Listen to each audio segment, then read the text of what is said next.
That's a nice stick. Have you heard that the X-Men are finally making their way into the Marvel Cinematic Universe? Yes, after Fox's enduring franchise came to an end, Disney is developing its own X-Men picture, and it's now allowed to employ mutants after acquiring Fox's film business. With mutants like Beast and Charles Xavier already making appearances in the multiverse, speculation about who might portray Marvel's most well-known mutants is growing. With X-Men 97, Marvel Studios finally gave GAMBIT the credit it deserves after numerous years of Fox X-Men films falling short of its potential. The original X-Men was the first live-action adaptation of a Marvel Comics mutant, and it debuted in 2000.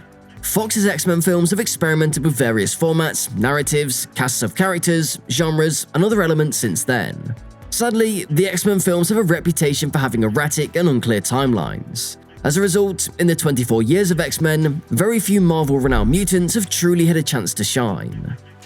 Following Disney's acquisition of Fox, the X-Men franchise has brought into the Marvel Cinematic Universe, enabling the inclusion of the well-known mutants. Nevertheless, Marvel Studios hasn't finished developing the X-Men. Thus far, the characters have only been used in the MCU's universe. Disney Plus's X-Men 97, on the other hand, does a fantastic job of demonstrating how some of the characters who were underutilized in the X-Men films may become huge stars if given the opportunity. Ironically, only by the 5th episode of X-Men 97 was a startling addition to Marvel history that revealed the full capabilities of one X-Men character. On X-Men 97, AJ Lecassio's portrayal of Gambit has been strong from week to week, yet the 5th episode of the animated series marked a turning point in the character's narrative. There were two distinct instances in the most recent Marvel Studios show episode. First, once the episode revealed that Rogue and Magneto shared a strong connection and were able to touch, something Gambit was not, a thorough examination of Gambit's relationship with Rogue was conducted. A heartfelt talk between Gambit and Rogue beside a fireplace revealed their deep affection for one another. The captivating character Gambit evoked strong emotions in the audience during the show. But this did not last long. Everyone's hearts were torn out by X-Men 97 as Gambit gave his life to slay the formidable Godzilla Sentinel. Throughout the episode, the guy charges objects with his powers to explode, killing several of the invading Sentinels of Genosha. But in order to neutralize the greatest threat to the mutant race, the protagonist had to be impaled. By doing so, he was able to turn the Sentinel's attack against the machine, blowing up the massive deadly machine. In X-Men 97's 5th episode, Gambit's charisma and power were expertly displayed, showcasing his potential for a successful live-action role. In comparison, Gambit's fantastic animated run in X-Men 97 serves to highlight how poorly the character was handled in live action. It has been 24 years since Fox released the original X-Men film, and Gambit has only made one live-action appearance. Remy LeBeau would not feature in the original X-Men trilogy, despite the fact that his name was used as an Easter egg in X2 X-Men United, and that several actors were considered for the part in X-Men The Last Stand. Gambit was portrayed by Taylor Kitsch in X-Men Origins Wolverine. Even if the actor did a respectable job, Gambit's lone live-action role is in the worst X-Men film. The negative reception of X-Men Origins Wolverine caused other prominent mutants' origin stories to be shelved. It was not intended for the film to mark the conclusion of Gambit's live-action adventures within the Fox Marvel universe. Channing Tatum was chosen to play Gambit in a standalone film in 2014. Tatum was fervent about the character and had previously been considered for the role. The Gambit movie was officially announced, but after years of development hell, it was shelved amidst the Disney-Fox merger.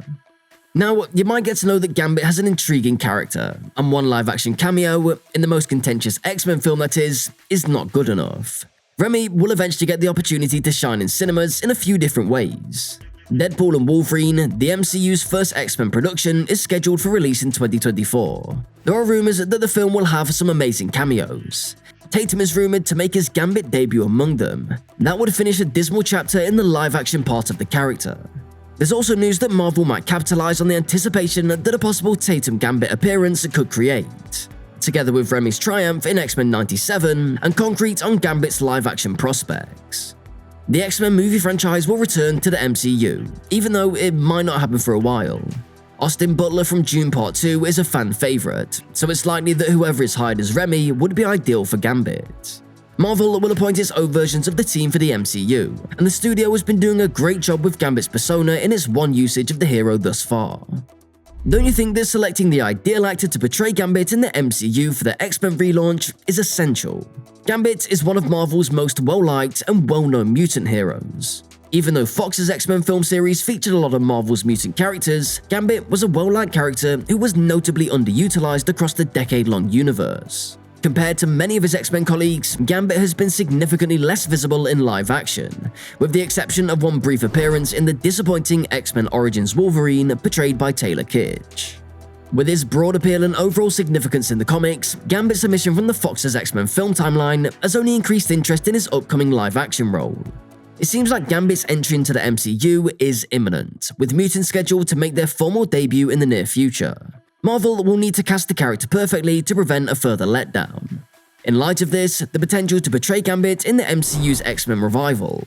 Even though Channing Tatum was long tipped to play Gambit in the live-action standalone film, the mutant hero has not yet made an on-screen appearance. The actor has expressed his pleasure in the prospect of playing the character in the past, making him the most well-liked and enduring fan cast for the part. Therefore, it would be fitting to see Channing Tatum play the role of Gambit in the MCU after years of waiting.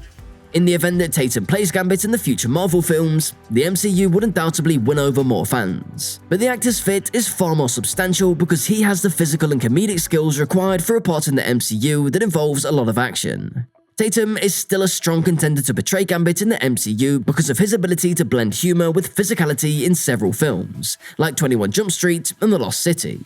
Fans are especially excited to see Rogue, One Mutant, get a reboot in the MCU. In Fox's X-Men series, Anna McQuinn portrays a heroine who has a remarkable ability to absorb the skills and talents of others, simply by touching them. A number of names have dominated public conversation when it comes to skilled actors playing the part, as people get excited about her potential comeback to the big screen. Daddario has long been in search of her defining role, something she may have finally found in the character of Rogue. Should she find herself cast in the MCU's reboot? When it comes to casting Rogue for the MCU, Alexandra Daddario, best known for her parts in True Detective and The White Lotus Season 1, and she's among the most frequently mentioned candidates. Even with her achievements, the talented actress has long searched for her signature part. If the MCU reboots and she's chosen for the role, she might have at last found it in Rogue. Daddario is definitely the ideal physical type for Rogue, but what excites the Marvel superhero the most about her is her ability to change from being quiet and reserved to being gregarious and attention-seeking in an instant. In addition, Daddario has experience playing high-action roles. Earlier in her career in the 2010s, she starred in the Percy Jackson duology. Channing Tatum seals the deal for Gambit, though the film was never really in peril of collapsing. Being skilled at negotiating is one of the requirements for succeeding in Hollywood. Channing Tatum has shown to be a valuable asset in the industry by strategically rearranging stakeholders and juggling puzzle pieces to align with his plans for Gambit. So, I hope you all got an insight about knowing about the movie Gambit from its trailer. Share these views with your friends. Please subscribe for more such interesting updates and press the bell icon. Also, don't forget to comment below. I'll see you next time, and until then, take care.